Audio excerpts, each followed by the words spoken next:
Well, I mean, damn, last night was pretty entertaining for me punking around that person that I will end soon, and a video that I released earlier on the Poodats. Um, but this is a place where we won't have that much drama. We will not have drama. You can keep it in the comments. You can talk drama in the comments, but this is a place for Falcons fans only. But you Poodats fans, I will make a stream for y'all tonight if y'all want to come in and give me a response to your video, to my video that I actually made exposing your fucking dumbass looking paralyzed looking head coach. So I'll let you do that. But anyways, out with the trash talking. Welcome to episode 5 of FalconsDice. Now, in case you haven't heard yet, FalconsDice is a podcast where you can come on and talk about the Falcons. You can come in. I'll post a StreamYard link right now. So there is the StreamYard link. It's a podcast where you can come on and you can talk about the Falcons. You can talk about topics going on that I will be discussing. And yeah, so today we got pretty bit of a stacked lineup to honestly talk about. 2 pretty big topics and then another topic that I think is also very important. All the topics are important here. But anyways, we have got to really, in a way, with football, still being, I think football will happen. I know there are people like 44 Noah that don't think it'll happen. That they don't think that it will really happen. But I'm telling you right now, it will happen. I know there are people that are just convinced it won't happen. But look, what happened with the lockout in 2011? It looked like it wasn't going to happen.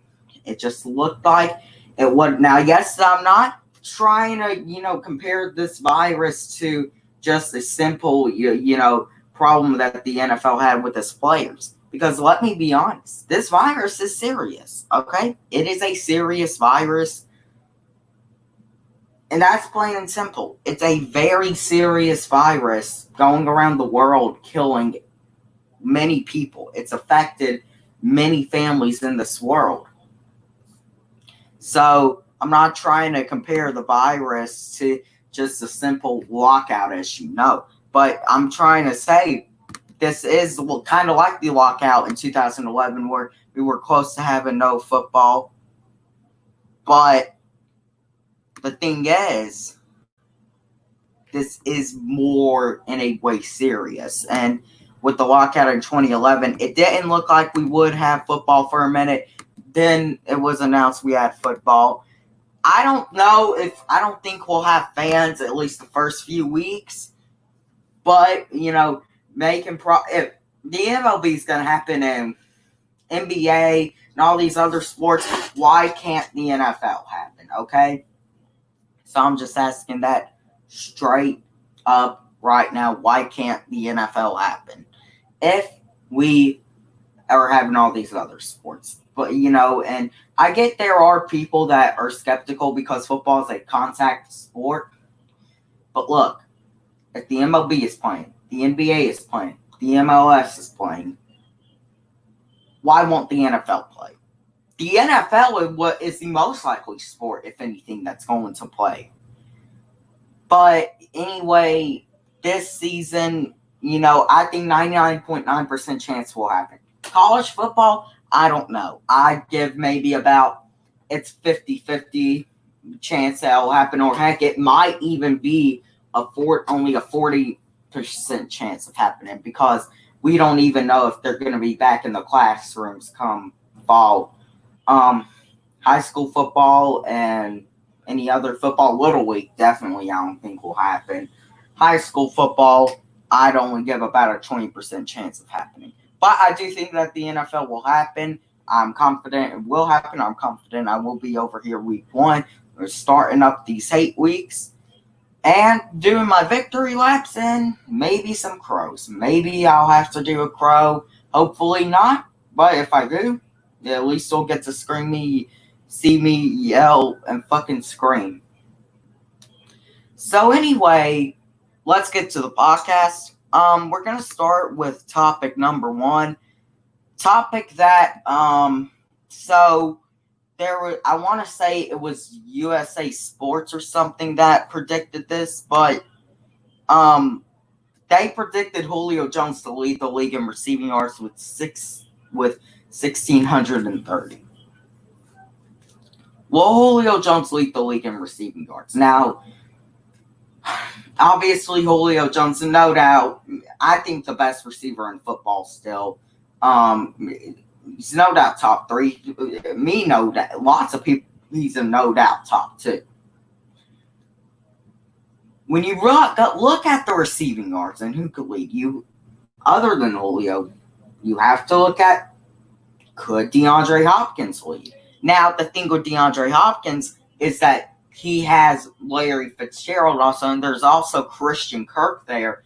So definitely more of the targets are going to go to him. He's not just going to be getting force-fed the ball all the time because they have more targets.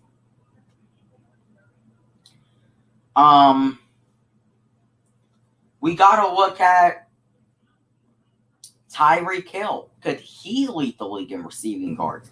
Obviously, him and Patrick Mahomes and, that new deal, which we will talk about in a little bit. Will he lead the league in receiving yards? Because, he is actually a very good receiver. He's got, we don't no doubt have to talk about the speed. Why do you think they call him Cheetah? Because he's got the speed. Tyreek Hill, at this point, it's really the fact that, he is a receiver that to me, is top 5. So yeah, Tyreek Hill is Keenan Allen. Honestly, I could see being one that could lead the league in receiving. Mike Evans or Chris Godwin. I'm not going to roll that out.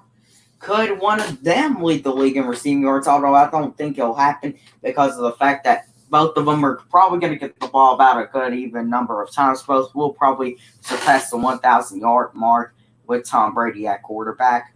Or they may not. You never know because we all know how Tampa goes too. But it could honestly happen. And then, of course, we do have to talk about the best wide receiver in the league, according to the Food Ads fans. The Offensive Player of the Year, Michael Thomas. The real thing with him that I don't think he'll lead the league in receiving, I don't think that Michael Thomas is really that good of a receiver, honestly. I'm not calling him bad. I do think he is in the top 10. I do think he is in the top 5. But I would take Julio. I'd take DeAndre. And honestly, I'd probably take Mike Evans and Tyreek Hill over Michael Thomas. That isn't just being biased. That's actually being unbiased. All 4 of them, I think, are better than Michael Thomas. Okay? So that is just plain and simple. I think all 4 of them are better than Michael Thomas.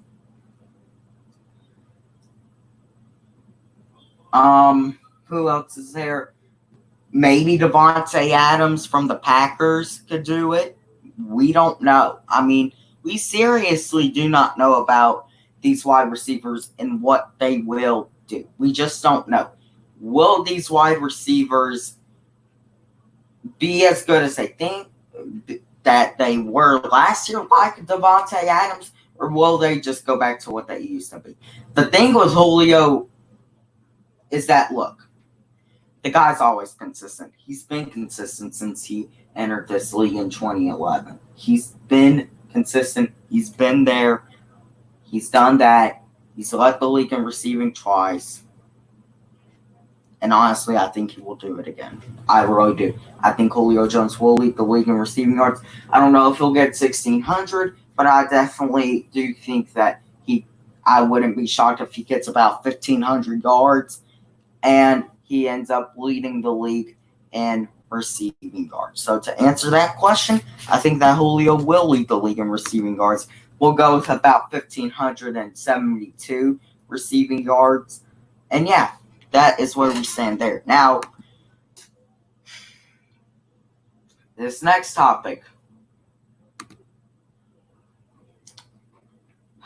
So as we all know, on Monday, Patrick Mahomes signed a 10-year deal. 10 years. 10.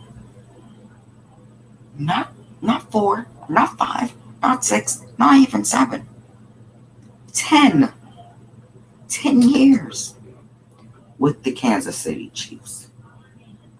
Now, I don't really think that we need to go in depth about Patrick Mahomes and how good he is, because honestly, he's on pace to be one of the greatest quarterbacks of all time at this point. He's on pace to do that. Forget the best quarterback in the NFL right now. We know that he's probably the best damn player in the NFL right now. Probably the best player in football. Heck, but I'd say the best player in all of sports right now, in all of American sports. I mean, like, I'm sorry, LeBron, but I'm going to have to go with Patrick Mahomes. This is the Michael Jordan of the NFL, and it's plain and simple. But anyway, the thing with Patrick Mahomes is he's great and all, but I don't really agree with giving. And oh yeah, by the way, the contract $40 million per year. $45 million per year, I actually think, because it was anywhere from $400 million to $503 million. Take that into account. $500 million to one player. That is a quarter of your cap room to one. Like, okay. I don't agree with the deal. I get he's a great talent. I think I would have given him a 5-year, $37.5 million per year deal. That's what I would have done. I wouldn't have gave him 10 years, $40 million, $45 million, whatever the fuck it is. But the topic, which 3 Falcons would deserve a 10-year deal the most? This is a very touchy subject because, look, I don't know about. Now, I think we all know that. Now, you may be thinking Patrick Mahomes is the first ever 10-year deal. No, it was actually Michael Vick. And we know how that went. We know how the Michael Vick deal went. So, but if you were to name me 3 Falcons players to sign a 10-year deal, which are they? Number 3, Grady Jarrett. It's not even a question. He's the best player on our D-line. He could be maybe the best player on our whole damn defense. He's a rising star in the league. He will be here for many years to come. And yeah, which felt, if I were to choose one of 3 players that I think deserve a 10-year deal, I'd give one to Grady Jarrett, because honestly, I think that Grady Jarrett is probably the most underrated defensive tackle in the whole NFL. The guy can get to the quarterback. Yes, he doesn't have the Aaron Donald type sacks, but he is starting to develop getting into the quarterback, and he's starting to develop good run stop ability. So, I mean, the guy is really coming into his own, and the guy's only going to get better. That's really a nightmare for everyone that we play and for the whole NFC South.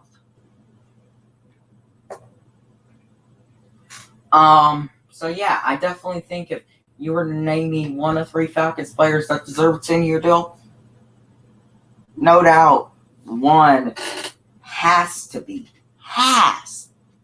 Grady Jarrett. Number 2, Deion Jones. Plain and simple, I think he's the best player on our defense. I know I used to say it was Grady Jarrett, but what Deion Jones brings to this defense changes our whole defense. While yes, Grady Jarrett is a great at his position, you gotta remember he's a defensive tackle. Deion Jones is a linebacker, but he's not just a linebacker. He can be a linebacker that can do great with tackling, and he can take the ball away. That's one of the things that we don't actually talk about. Deion Jones has great ability to take away the ball, especially from Drew Brees. I mean, he has great ability to take away the football. So he's not just a linebacker. He is our whole defense. Our whole defense goes around Deion Jones. Deion Jones and Grady Jarrett are the 2 cornerstones of our defense and will be for many years to come in Atlanta. If you were to ask one Falcons fan who would you want to give a 10-year deal to, you also got to say Deion Jones. Because, look, this is a guy that we don't see everywhere. This is our Sean Weatherspoon. This is our new Sean Weatherspoon. Keith Brooking. This is our new Sean Weatherspoon. Keith Brooking, I think is his name. He is the talent that he brings of those guys. That's what he brings to this team. Deion Jones, he brings a lot, not just to the Falcons. He could probably bring it to every NFL team. I think that, other than Bobby Wagner and maybe whoever else is there other than Bobby Wagner, I think Deion Jones is the 3rd best linebacker in the league right now. And I think he's only going to get better in 2020. I really do. So you're asking, well, you said such great things about these 2 players. Who's number 1? Who else could be number 1? It's the GOAT. I think the best player in our franchise history. It's Julio. Now look, I do know that Julio, he's 31, and he probably won't be playing in 10 years. He probably won't be playing in 10 years. This is probably his last contract. He'll probably end up retiring come, he'll probably be retired in 10 years going into the Hall of Fame. But the thing is,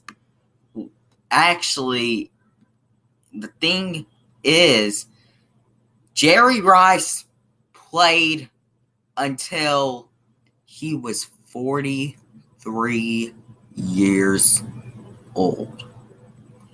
Jerry Rice played until he was 43. 42 or 43, but he played until he was 43 years old. I just looked it up now. And fun fact, y'all actually didn't know this. I don't think lots of y'all knew this. After Jerry Rice left the Niners, I think y'all know he went to the Raiders. Then he went to the Seahawks. He actually played with the Broncos. So I don't know if many of y'all knew that, but Jerry Rice actually played with the Broncos. But the bottom line is that if Jerry Rice did it for 10 years, now Julio probably won't do it for 10 years. I'd give Julio 4-5 more years, and then he probably will end up retiring. But look, at the end of the day, Julio Jones, even at this rate, is a guy I want for 10 years. Period. I don't care what you tell me. Julio is a once-in-a-generational talent. You aren't going to find many guys like Julio. First, it was Jerry Rice. Then it was Randy Moss. Now it's Julio. You aren't going to find a lot of these once-in-a-generational talents. And look, Julio is that. And it's plain and simple. So I would definitely give 10 years. And I know what you're saying. You're forgetting Matt Ryan. Look, listen. I know you're going to say, well, you said Julio was going to play for 10 more years. He's a wide receiver. Look, I seriously do not see Matt Ryan playing come 46 years old. He will be retired. You're saying, well, Julio won't play until he's 41. Hey, like I said, Jerry Rice played until he was 43. And I know you'll say, well, Tom Brady's going to play until he's 45 probably. Yes, he will, but he ain't going to play until he's 46, and I think we all know that. But honorable mention, definitely Matt Ryan. And I think that's where we stand there. So, number 3, Grady Jarrett. Number 2, Deion Jones. Number 1 is Julio Jones. Plain and simple. And honorable mention is Matt Ryan. For our top 3 Falcons, I would give a 10-year deal to the most. So, let's move on to the main topic of the show. One I've actually wanted to discuss for a minute. Who is more likely to win Comeback Player of the Year? So, these early 2 aren't talked about. Well, one of them is, kind of. But these 2 aren't really that much talked about for Comeback Player of the Year candidates. But there are a lot of dark horse candidates. I think we all know who they are. Keanu Neal and Todd Gurley. Now, as we all know, Keanu Neal was injured in 2018. Came back. Got injured week 3 of last year. It was the Achilles injury, out the rest of the season. He only played in 2.5 games. And he is rehabbing great according to Dan Quinn. He's showing great progress, and he is getting back to the hard hitter he once was. Now, Todd Gurley is a completely different story because Gurley didn't actually sit out the whole year due to injury. He did play last year with the Rams. I think we all know it. 857 yards and 12 touchdowns. But for Gurley, it was a down year. And the real thing that makes him a candidate is the arthritis injury that he has. And everyone's like, Gurley's done. Gurley is done. Look, it's simple. Both of these players, when they're healthy, can be some of the best at their position. Now, who do I think is more likely? I'm going to it's a very tough one because, I give, I give it a tie. But I'm going to give the slight edge to Todd Gurley. The reason why I'm going to give him the slight edge is because of the fact that I think Gurley is more likely to actually, and hold on, y'all.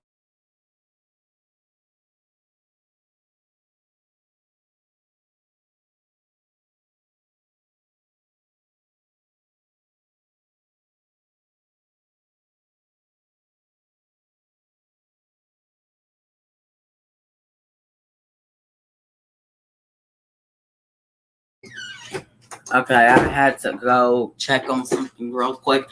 But anyways, you really think about it. If Gurley were to, shock everyone, it'd be more of a story. Keanu Neal, listen, I do think he will have a bounce back here. But I can't say that 100% yet. With this offseason going on, I don't know. And he's had 2 straight injury seasons. 2 straight of them.